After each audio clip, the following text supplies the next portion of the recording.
I hope आप सब fit हो गए अपने अपने घरों पे। और हम लोग कर रहे थे private public and global enterprise, जो कि था चैप्टर नंबर 3।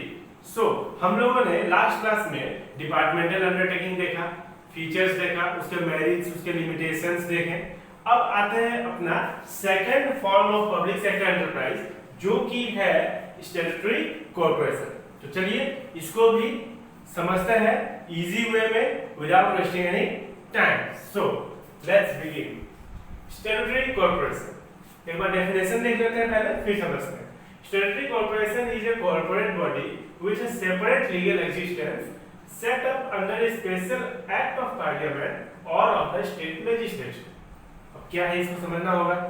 सो देखिए ये क्या है, ये कैसे, ये एंटिटी फॉर्म कैसे होती है, स्टैट्यूटरी कॉर्पोरेशन फॉर्म होती कैसे है।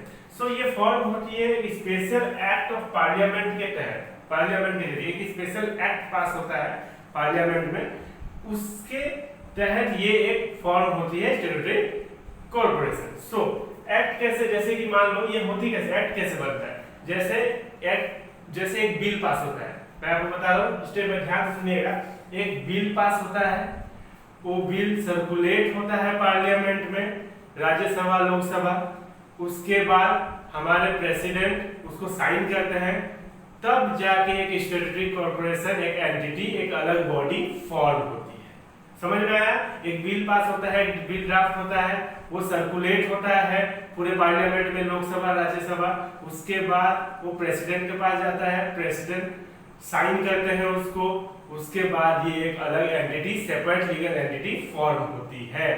Got it. सो वही लिखा हुआ है इसमें, statutory corporation is a corporate body. ये क्या है, कॉर्पोरेट बॉडी है।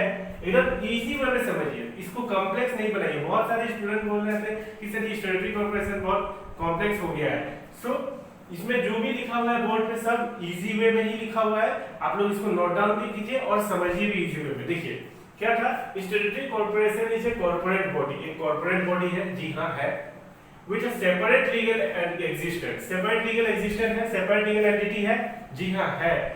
गवर्नमेंट अलग है, ये बॉडी अलग हो जाती है। जब ये एक्ट के तहत पास होती है पार्लियामेंट में, तो बॉडी ये अलग हो जाती है, गवर्नमेंट अलग हो जाता है।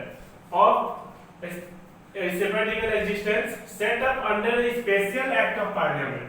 सेटअप कहाँ होता है, at a special act of parliament और ऑफ द स्टेट लेजिस्लेचर, या फिर स्टेट लेजिस्लेचर में भी पास हो सकता है। सो आई होप आपको समझ में आ गया होगा मेरी। एक बार और मैं बताता हूँ, ये एक्ट क्या है, एक बिल पास होता है, बिल सर्कुलेट होता है आपका पार्लियामेंट में, लोकसभा राज्यसभा में, फिर वहां पे प्रेसिडेंट हमारे साइन करते हैं उसको, फिर जाके ये एक एक्ट बनता है, स्पेशल एक्ट बनता है ऑफ पार्लियामेंट का, जिसके तहत एक एंटिटी फॉर्म होती है, एक बॉडी फॉर्म होती है, जिसका नाम दिया जाता है स्टैट्यूटरी कॉर्पोरेशन।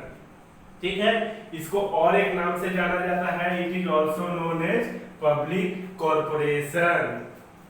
एक्ट क्या होता है, एक्ट कुछ भी नहीं है, लॉ है, जिसमें क्या लिखा रहता है, objective power, function and rules and regulation लिखा रहता है बस। It is managed and controlled by board of directors appointed by the government. Board of director कौन अपॉइंट करते हैं, गवर्नमेंट। कंट्रोल कौन करता है, it is managed and controlled by board of director, जो कि appointed by the government. Next, it is financially independent with a clear control over a specified area। Financially independent भी है ये। आप सोचिए, गवर्नमेंट ने फॉर्म किया और फाइनेंशियली इंडिपेंडेंट, इससे अच्छा आपका कॉम्बिनेशन नहीं है। सबसे अच्छा कॉम्बिनेशन आपका स्टैट्यूटरी कॉर्पोरेशन ही है, जैसे कि गवर्नमेंट ने बनाया और ऑटोनोमस भी है, खुद कंट्रोल कर सकती है day to day financial activities के लिए, उसको पूछना नहीं है, ये इंडिपेंडेंट है फाइनेंशियली। एक बार क्या होता है, एक बार गवर्नमेंट पैसा लगा देती है, एक बार फॉर्म कर देती है, उसके बाद वो एक पैसा खर्चा नहीं करती है, बात यही है। उसके बाद वो रेवेन्यू खुद जनरेट करना होगा, खुद इन्वेस्ट करना होगा, खुद अपना आइडिया लगाना होगा, और इससे इसको पूछना भी नहीं है किसी से कि डे टू डे कैसे खर्चा किया जाए, कहाँ इन्वेस्ट किया जाए। ये भी एक अच्छी बात है। सो इसका एग्जाम्पल देख लेते हैं, आरबीआई, एफसीआई, एलआईसी। सो ये है statutory corporation. So simple, be simple, always be simple.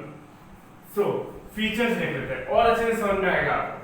Features देखिए, formation, it is established under a special act of parliament. कहां पे कैसे स्टैब्लिश्ड होता है? Under a special act of parliament. और एक्ट कैसे बनता है मैंने आपको बता दिया है। Ownership, it is wholly owned by the states. States means यहाँ पे स्टेट्स का मतलब ये कि स्टेट्स ये यूपी, राजस्थान, एमपी नहीं है। It is wholly owned by the states means पूरे कंट्री का बात हो रहा है। फिर corporate existence, it is a corporate body, जरूर कॉर्पोरेट बॉडी है, हैविंग सेपरेट लीगल एग्जिस्टेंस, ये एक सेपरेट लीगल एग्जिस्टेंस है।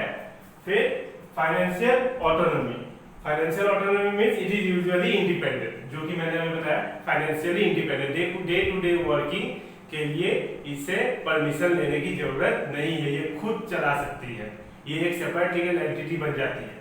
सो गाइस, आई होप आपको समझ में आ गया होगा statutory corporation and its features.